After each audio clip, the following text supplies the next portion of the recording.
जौहर साहब वहाँ बैठे हैं। लालू जी नीतीश कुमार सन 77 में छपरा से मैं मेंबर पार्लियामेंट बन के आया था लोकसभा का। सुनिए और कमेंट हम सब लोग एक साथ जरूर दें। सभी लोग आंदोलन में थे, आप लोग भी जेल, हम लोग भी जेल। कांग्रेस के खिलाफ हम लोग लड़े थे। उस समय जसवंत बाबू जेल में नहीं थे, जो फाइनेंस मिनिस्टर हैं। थे क्या आप जेल में? हाँ, कभी जेल नहीं, आंदोलन में जेल। तो आप तो बिना हरे फिटकिरी का कोई ना कोई पद ले ही लेते हैं, चाहे इधर हो या उधर हो, दोनों पार्टी। अब उसमें आप अकेले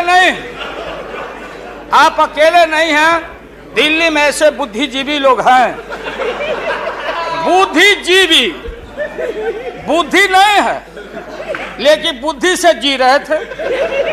तो खैर छोड़िए इन बातों को, ज्यादा आपको टॉर्चर करने की जरूरत नहीं। सन 77 में महोदय हम लोगों को दिल्ली समझ में आया नहीं। दिल्ली में हम लोग जब आए, राज नारायण जी, जौहर साहब, चौधरी चरण सिंह जी, हम लोग उसी परिवार के लोग हैं महोदय, चाहे मुलायम सिंह जी हो और कोई हो या नीतीश जी उधर जो चले गए हैं। हमारे मुंह में सीधे 32 दांत है, उनके पेट में नीतीश के दांत है जो वहां चले गए। पेट में दांत, पेट वाला दांत बड़ा खतरनाक होता है। तो महोदय मैं सन 77 को याद दिलाना चाहता हूं, हम तो आपसे लड़ाई शुरू से लड़ रहे हैं, ये नई बात नहीं, किसी कारण से नहीं। जनता पार्टी का खंड खंड हुआ, कोई यहां गिरा, कोई वहां गिरा, कोई वहां गिरा।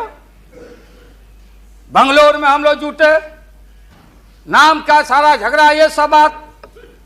लेकिन सन 77 के सत्ता को हम लोगों ने लात मारा था। क्यों मारा? हम सत्ता के भूखे नहीं हैं। हमने उस सवाल को उठाया था। अरे नए नए आप आए हैं, मुझे अफसोस है कि आप लोग जा रहे हो इन लोगों की वजह से। सन 77 में दोहरी सदस्यता का सवाल उठाया गया था मजबूती से हम लोगों के द्वारा कि अगर आरएसएस में रहना है, जौहर साहब भी बोलते थे, छाती पर हाथ रख के बोले, यही उठाए थे। हम तो लोग नए थे,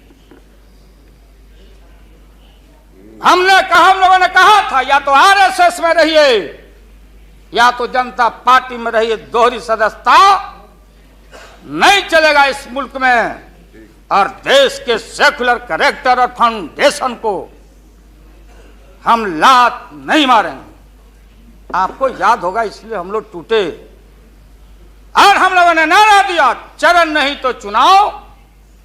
और हम लोग चुनाव में गए। हमारी लड़ाई आपसे है। आपने कहा, अब बताइए, हिंदू हिंदू हिंदू हिंदू हिंदुत्व कौन विरोध करता?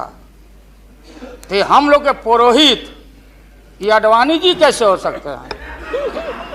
ये हमारे पंडित कैसे हो सकते हैं? अभी भी मेरा सुझाव है, हालांकि सुझाव देने का हकदार आपके उम्र के आदमी के लिए हम नहीं जोग समझते, लेकिन आपने कहा था माननीय प्रधानमंत्री जी, पूरे देश के कांग्रेस के लोगों को विन ओवर करने के लिए, सिंपैथी लेने के लिए, कि नेहरू जी ने कहा था कि अटल एक दिन तुम देश का प्रधानमंत्री बनेगा। आपने कहा था, ये लिखा हुआ है रिकॉर्ड में, आपने कहा था। तो आप एक बार नहीं, आप 2 बार हो गए। नेहरू जी तो एक बार बोले, आप हो गए 2 बार। आप तो जान छोड़िए मुल्क का महोदय, दूसरे को आने दीजिए महोदय। क्या आपने कहा था? अब अपने हम लोगों ने, अब आप हम लोगों को पाठ पढ़ाते हैं। अडवाणी जी चले गए उठ के, अडवाणी जी उठ के चले गए, आप हमको पाठ पढ़ाते, हमको शिक्षा देते।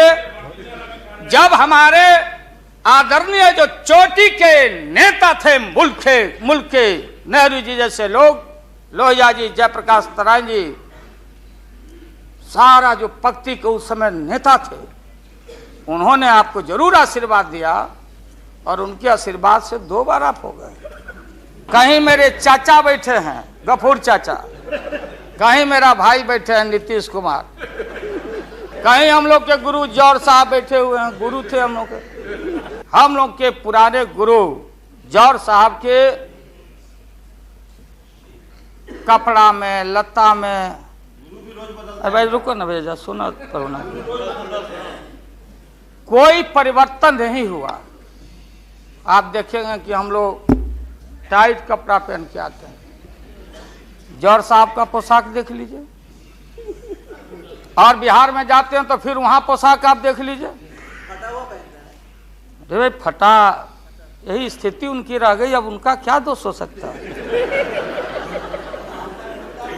तो आखिर इनका और उनका जो मिलन हुआ, जौहर साहब का और रूमर फ्लोटिंग सेंटर का जो मिलन हुआ,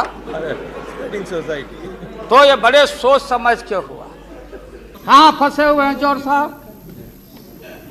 जौहर साहब आप मुख्य दर्शक हैं, आपने हमको समाजवाद का पाठ पढ़ाया था, मुलायम सिंह को पढ़ाया था, आप कहाँ बैठ के टुकुर टुकुर देख रहे हैं?